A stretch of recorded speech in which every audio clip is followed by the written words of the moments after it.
স্মৃতিশক্তি হারিয়ে ফেলল কম্পাস, ভেঙে পড়ল বিহান। হ্যাঁ বন্ধুরা, এমনটাই দেখা যাবে। বিস্তারিত জানতে ভিডিওটিতে লাইক দিয়ে চ্যানেলটি সাবস্ক্রাইব করে শুরু থেকে শেষ অবধি দেখতে থাকো। গল্পের শুরুতে দেখা যাবে ঋতুজা অভিকেন দত্তের বাড়িতে আসে সঙ্গে পুলিশ নিয়ে, আর বলতে থাকে আপনার খেলা এবার শেষ, অনেক খেলেছেন, এবার খেলাটা বন্ধ করুন। আপনার বিরুদ্ধে হয়তোবা সেরকম কোনো প্রমাণ পাওয়া যায়নি, কিন্তু আপনার বৌমায় আপনার বিরুদ্ধে কেস করেছে, সে কেসের ভিত্তিতে তো অবশ্যই আপনাকে জেল হাজত খাটতেই হবে, তাই না? তখন এই কথা শুনে দেখা যায় অভিকেন দত্ত বলতে থাকে, তুমি তুমি কিন্তু বাড়াবাড়ি করছো শ্রেষ্ঠা। তুমি বলে দাও যে তো আমি তোমার শ্বশুর মশাই, আর সেরকম কিছুই হয়নি। তুমি যেগুলো আমার বিরুদ্ধে অ্যালিগেশন এনেছো। তখনই শ্রেষ্ঠা বলে, কেন বলবো, আপনি তো আমার সঙ্গে এরকম অসভ্যতম অবশ্যই করেছেন, আমাকে দিনের পর দিন ঘরে বন্দি করে রেখেছেন, অত্যাচার করেছেন, টর্চার করেছেন, এমনকি এমনকি আমাকে আমাকে দিয়ে জোর করিয়ে আপনার ছেলেকে ডিভোর্স দিয়েছেন। আর কি চাই আপনার, বলুন তো? আর কি চান আপনি? অনেক তো আমার সঙ্গে করেছেন, তারপরেও বলবেন যে আপনি আমার সঙ্গে কোনো অন্যায় করেননি? তখনই দেখা যাবে এ কথা শুনে অভিকেন দত্ত বলতে থাকে, তুমি ঠিক করছো না, তুমি একদম ঠিক করলে না। ঋতুজা চৌধুরীর কথা শুনে তুমি যে কাজটা করলে সেটা অন্যায় করলে। তুমি বুঝতে পারছো না যে তোমার কি হতে পারে। তখনই দেখা যাবে এই বলেই অভিকেন দত্তকে নিয়ে যেতে থাকে অফিসার। তখনই মুক্তি বলে, তুই একদম ঠিক করলি না ঋতু, এটা একদম ঠিক হলো না। অভিকেন বাবু অবশ্যই ফিরে আসবে, তখন তুই আরো ওনার ভয়ঙ্কর রূপ দেখবি।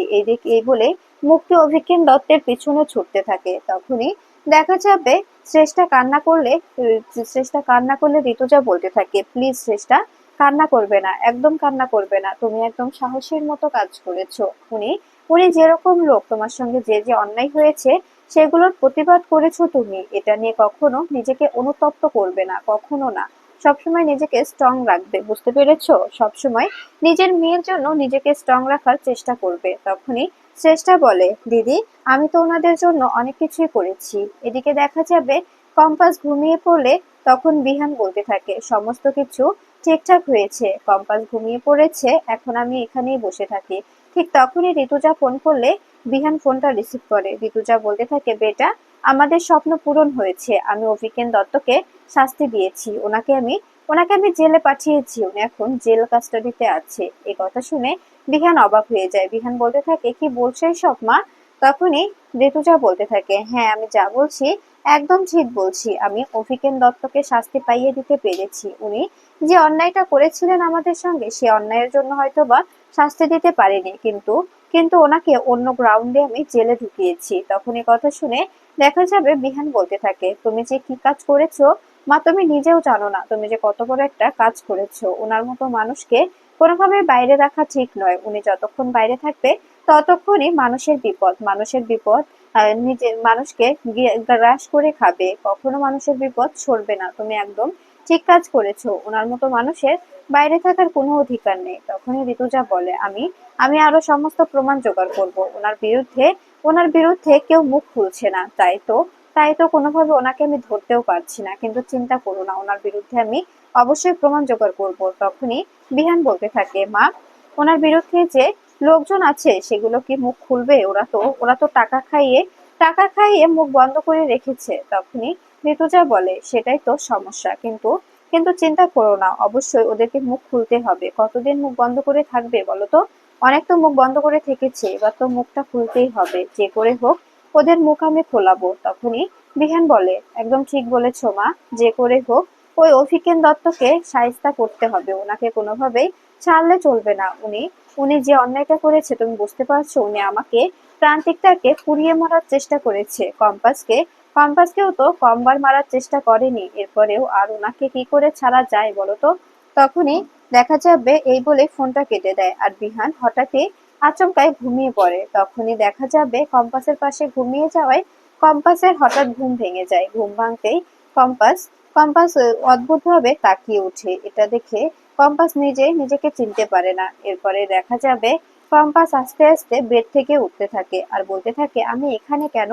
আমি এখানে কি করছি? আর ইনিই বা কে? আমাকে এখান থেকে চলে যেতে হবে, আমি এখানে কিছুতেই থাকবো না। এই বলে দেখা যাবে কম্পাস আস্তে আস্তে বেড থেকে উঠে বসে বিছানা থেকে নেমে যায় আর বলতে থাকে, আমি আমি এখান থেকে বেরিয়ে যাব, আমি এখানে কিছুতেই থাকবো না। এরপরে স্যালাইন সমস্ত কিছু খুলে ফেলে কম্পাস। সবকিছু খুলেই দেখা যায় বলতে থাকে, এবার আমাকে এখান থেকে বেরিয়ে যেতে হবে, আমাকে পালাতে হবে এখান থেকে, এখানে আমি কিছুতেই থাকতে পারবো না। এ বলে বিছানা থেকে নেমে করিডোর দিয়ে হাঁটতে শুরু করে কম্পাস। এদিকে বিহান বিহান ঘুমিয়ে থাকায় কোনোভাবে বুঝতে পারে না যে কম্পাস তার পাশ থেকে উঠে গেছে।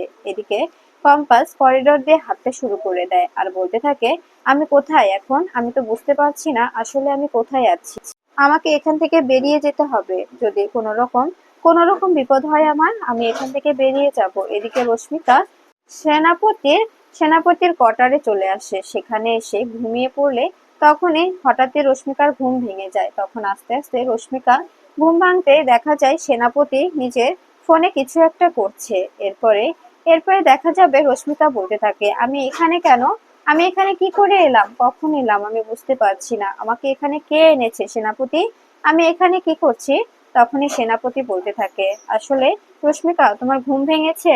তখনই কথা শুনে রশ্মিকা বলতে থাকে, হ্যাঁ আমার ঘুম ভেঙেছে, কিন্তু কিন্তু আমি এখানে কি করছি? আমি এখানে কি করে এলাম? আমি তো কিছুই বুঝতে পারছি না।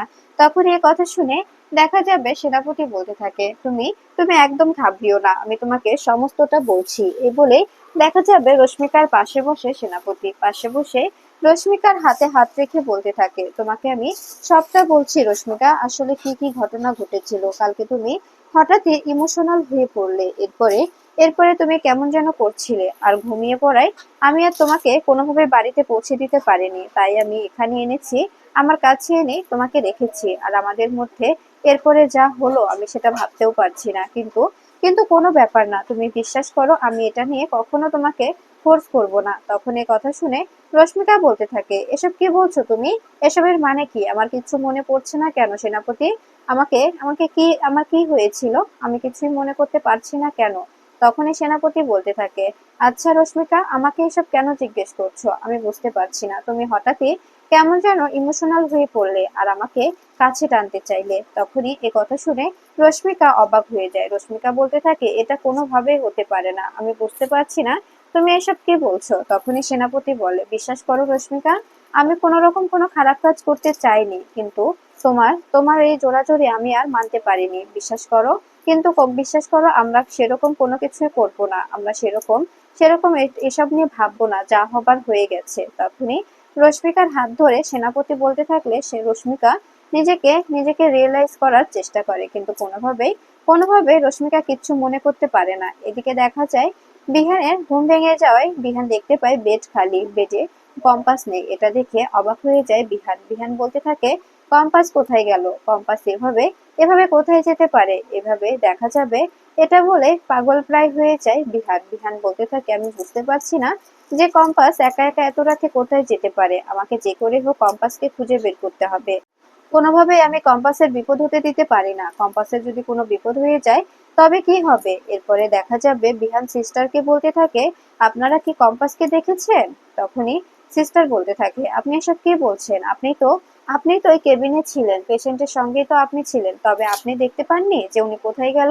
আর রাত বিরাতে পেশেন্ট উঠে যাই বা কিভাবে? তখনই কথা শুনে বিহান বলতে থাকে, আমার একটু চোখ লেগে যাওয়ায় আমি বুঝতে পারিনি। আর আপনাদের তো রেসপন্সিবল থাকা দরকার, আপনারাই তো টেক কেয়ার করেন তাই না? তবে আপনাদের কেন কোনো রেসপন্সিবল নেই? আমি তো বুঝতে পারছি না যে একজন পেশেন্ট হুট করে এভাবে কি করে উবে যেতে পারে। এরপরে দেখা যাবে বিহান চিৎকার করে কম্পাসকে ডাকতে থাকে। এদিকে মোনালিসা শ্রেষ্ঠাকে বলতে থাকে, মা, তুমি আজকে যে কাজটা করেছো এর জন্য আমি তোমার কাছে কৃতজ্ঞ। তুমি জানো মা, দাদু দাদু কতটা অন্যায় করেছে। উনি প্রান্তিক বাবুকে মারার প্ল্যান করেছিল। আমি আমি সত্যি দাদুকে নিজের আইডিয়াল মনে করতাম। আমি ভাবতাম দাদুর মতো মানুষই হয় না। আমি দাদুকে প্রচন্ড ভালোবাসতাম, কিন্তু আমি বুঝতে শিখেছি যে দাদু সত্যি সত্যি যে কাজগুলো করে সমস্তটাই অসৎ কাজ। দাদুর এই কাজগুলো আমি আর সমর্থন করি না। দাদুর এটা কোনোভাবেই আমি মেনে নিতে পারি না। দাদু এটা কিছুতেই করতে পারে না। এরপরে দেখা যাবে শ্রেষ্ঠা বলতে থাকে, জানিস মোনা, আমার অনেক কষ্ট হচ্ছিল যে আমি ওনাকে পুলিশে দিচ্ছি, কিন্তু আমি পরক্ষণে বুঝতে পারলাম যে যদি যদি আমার এই একটা পদক্ষেপে কতগুলো মানুষের জীবন বেঁচে যায়, কতগুলো মানুষ একটু ভালো থাকতে পারে, তাই আমি এই কাজটা করেছি। তখনই মোনালিসা বলে, তুমি একদম ঠিক করেছো মা, এই কাজটা অনেক আগে আমার করা উচিত ছিল। আমি যদি অনেক আগে এই কাজটা করতাম তবে আজকে আমাকে আমাকে অনেক ভালো জীবন কাটাতে পারতাম, আমি কোনোভাবেই কোনোভাবে এত কষ্টের জীবন কাটাতে হতো না। দাদু দাদু প্রান্তিক বাবুর উপরে এভাবে এভাবে কোনো রকম অ্যাটাক করতে পারতো না। এরপরে দেখা যাবে মোনালিসার কথা শুনে মুগ্ধ হয়ে যায় প্রান্তিক। প্রান্তিক বসে বসে সবকিছু শুনতে থাকে আর মনে মনে বলতে থাকে, সত্যি মেয়েটা মেয়েটা একদম বাচ্চা, একদম বাচ্চা। কোনোভাবে মেয়েটাকে আমি বুঝতে পারি না, যতই বোঝার চেষ্টা করি ততই কেমন অবুঝের মতো হয়ে যায়। এরপরে দেখা যাবে শ্রেষ্ঠা বলতে থাকে, শোন মোনা, তোর যে এতটা এতটা সবুদ্ধি হয়েছে সেটা দেখে আমার অনেক ভালো লাগছে, কিন্তু বিশ্বাস কর, তোর দাদু মোটেও ভালো মানুষ নন। তোর দাদু যদি ভালো মানুষ হতো তবে তোকে এভাবে অসৎ পথে যাওয়া শেখাতো না। উনি তোকে ভালো পথ দেখাতো, কিন্তু উনি তোকে প্রতিনিয়ত খারাপ পথে নিয়ে যেত। তাই আমি তোকে বারণ করতাম। আর তুই ভাবতিস আমি তোর ভালো চাই না, তোর দাদুই তোর ভালো চায়, কিন্তু এটাই সত্যি যে তোর দাদু তোর ভালো কখনোই চায়নি। এরপরে দেখা যাবে মোনালিসা মোনালিসা জড়িয়ে ধরে চেষ্টাকে বলতে থাকে, সত্যি মা, মা তো মাই হয় তাই না। এদিকে দেখা যাবে কম্পাস রাস্তার পাশে শুকটি মেরে বসে থাকে আর বলতে থাকে, আমি বুঝতে পারছি না আমি কোথায়, আমার কেমন যেন চারপাশটা ঘোলা হয়ে আসছে, আমি বুঝতে পারছি না কি হচ্ছে এসব, আমার কেন কেন কিছু মনে পড়ছে না, আমি কোথা থেকে এসেছি, কোথায় যাব, আমি কে, আমার কেন মনে পড়ছে না, আমি বুঝতে পারছি না এত রাতে আমি এখানে বসে বা কি করছি। এরপরে দেখা যাবে মোনালি এরপরে দেখা যাবে কম্পাস বলতে থাকে, আমি এখন কি করব, আমি তো কোনোভাবেই কিচ্ছু বুঝতে পারছি না, আমার কেমন যেন একটা অস্বস্তি হচ্ছে। এরপরে দেখা যাবে কম্পাসের মাথায় যন্ত্রণা করলে কম্পাস মাথা চেপে ধরে বলতে থাকে, আমি আমি কি করব, আমি কোনোভাবেই বুঝতে পারছি না, কোথায় যাব, আমি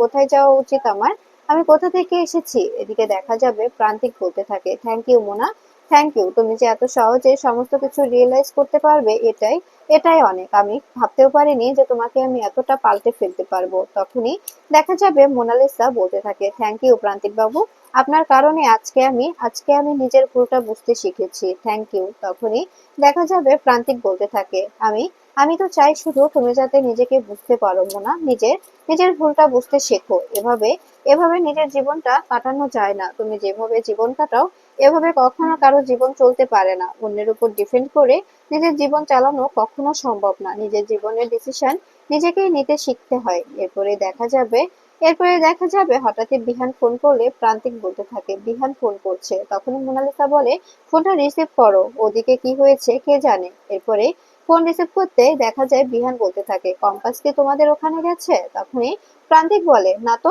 কি বলছো এসব, কম্পাস এখানে কেন আসবে, ওর তো হসপিটালেই থাকার কথা। তখনই দেখা যাবে বিহান বলতে থাকে, আমি বুঝতে পারছি না যে আমি একটু ঘুমিয়েছিলাম, কম্পাস হঠাৎ কোথায় উঠে গেল, আমি ওকে কোনোভাবে খুঁজে পাচ্ছি না প্রান্তিক দা, আমি খুব টেনশনে আছি। তখন এই কথা শুনে প্রান্তিক বলতে থাকে, কি বলছো এসব, কম্পাস হঠাৎ কোথায় যাবে, আমি আমি দেখছি, আর তুমি তুমি বরং হসপিটালের সিসিটিভি ফুটেজটা চেক করে দেখো। এরপরে দেখা যাবে বিহান বলতে থাকে, ঠিক আছে, আমি হসপিটালে সিসিটিভি ফুটেজটা চেক করছি, আমি বুঝতে পারছি না যে এভাবে অসুস্থ অবস্থায় ও রাত বিরাতে উঠে কোথায় চলে গেল, ওকে নিয়ে আমার খুব টেনশন হচ্ছে। আসলে ডক্টর আমাকে বলেছে যে ওর নাকি স্মৃতিশক্তির কোনো প্রবলেম হবে, ও কিছু কিছু জিনিস ভুলে যাবে। তখনই এ কথা শুনে প্রান্তিক অবাক হয়ে যায় আর বলতে থাকে, তুমি খোঁজার চেষ্টা করো আর আমি এক্ষুনি আসছি। তখনই বিহান বলে, ঠিক আছে প্রান্তিক দা, তুমি একটু আসার চেষ্টা করো, আমি বুঝতে পারছি না কি করব,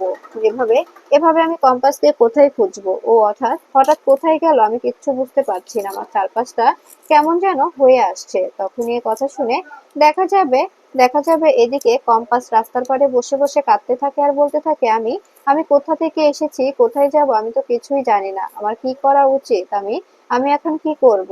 এরপরে দেখা যাবে কম্পাস বলতে থাকে, আচ্ছা, আমার চোখের সামনে এত আগুন ভাসছে কেন, আমি কি আগুন নিয়ে কিছু দেখেছি, আগুন নিয়ে আমার সঙ্গে কিছু হয়েছে যেটার কারণে আমার চোখের সামনে শুধু আগুন ভেসে বেড়াচ্ছে। এরপরে দেখা যাবে কম্পাস বলতে থাকে, যে করেই হোক আমাকে সবকিছু মনে করতেই হবে, আমি কোনো লেখা স্পষ্টভাবে দেখতে পাচ্ছি না, কোনো কিছু স্পষ্টভাবে বুঝতে পারছি না, কেন বুঝতে পারছি না,